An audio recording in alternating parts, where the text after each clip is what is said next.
गलवान घाटी में चीनी सेना के साथ झड़प में भारत के 20 जवान शहीद हो गए हैं।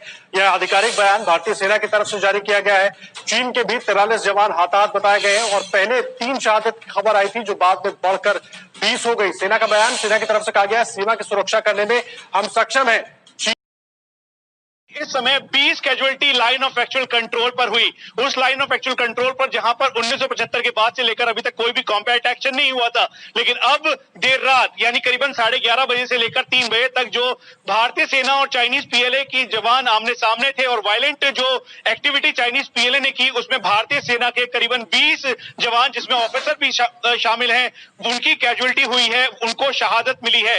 ये पूरा स्टीपर एरिया है, इसीलिए जब चाइनीज पीएलए के करीबन 500 से ज्यादा की संख्या में जवान जो डिसएंगेज हो रहे थे, जो पीछे की तरफ जा रहे थे, लेकिन वो नहीं गए, उसी दौरान उपद्रव उन्होंने मचाया और फिर से भारतीय सीमा के अंदर प्रवेश करके गलवान का जो पॉइंट है, पेट्रोलिंग पॉइंट 14 की तरफ अंदर आने के बाद उन्होंने उपद्रव बहुत तेज किया और फिर इसी धक्का मुक्की में जो अपने साथ वो पूरे सोचे समझे तरीके से रॉड, सीमेंटेड रॉड, साथ में नुकीले कांटे लगे हुए रॉड, पत्थर, ये सब लेकर आए और उन्होंने उपद्रव मचाना शुरू किया। और इस वायलेंट एग्रेसिव जो धक्का मुक्की हुई चाइनीज पीएलए के द्वारा, उसमें भारतीय सेना के ऑफिसर समेत करीबन 20 जो हैं वो जवान शहीद हुए हैं। ये अभी तक की सबसे बड़ी खबर है। इसी को देखते हुए जो लगातार मैराथन बैठक का दौर जो 14 कोर साथ में त्रिशूल डिवीजन जो कि इस पूरे एरिया को मॉनिटर करती है, वहां से लेकर दिल्ली तक चल रहा है। प्रधानमंत्री नरेंद्र मोदी को इसकी पूरी जानकारी सटीक तौर पर दी गई और एस जयशंकर अभी मीटिंग खत्म करके वहां से निकले हैं। तो आप ये समझ लीजिए कि अभी इसकी मामले की पूरी संवेदनशीलता और बढ़ जाती है, क्योंकि ये कैजुअलिटी का फिगर